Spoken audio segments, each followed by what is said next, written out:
पलकवा तुहाई। सुना मैया सुना हो सुना मैया, बड़िया से लेके आइल बानी माई, कर तोह से पलकवा तुहाई। हमरा लेखा लईकी एगो, हमरा लेखा लईकी एगो पेठाई दे तू। ए माई हो, ए माई हो, ए माई हो, हमरो बियाहवा कराई दे तू, बैंड बाजवाई दे तू ना।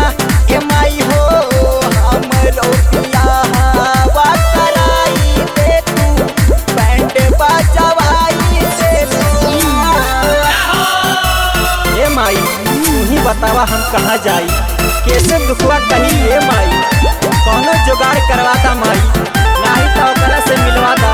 ए माई तू ही हौ सहारा माई, ऐसे दुखवा काही हो, काबले अकेले माई, जिंदगी में राही हो, जिंदगी में राही हो। तू ही हौ सहारा माई, ऐसे दुखवा काही हो, काबले अकेले माई, जिंदगी में राही हो। कवनो उपैया करके, कवनो उपैया करके मिलाई दे तू। ए माई हो, ए माई हो, ए माई हो, हमरो बियाहवा कराई दे तू, बैंड बजवाई दे तू ना। ए माई हो, हमरो बियाहवा कराई दे तू, बैंड बजवाई दे तू ना। ए माई पूरा गांव जवार ताना मारता, अब तू ही बतावा हम कहाँ जाए। औरों तो घरवा के लोग भी ताना मारता, बोला माई बोला हम कहाँ जाए।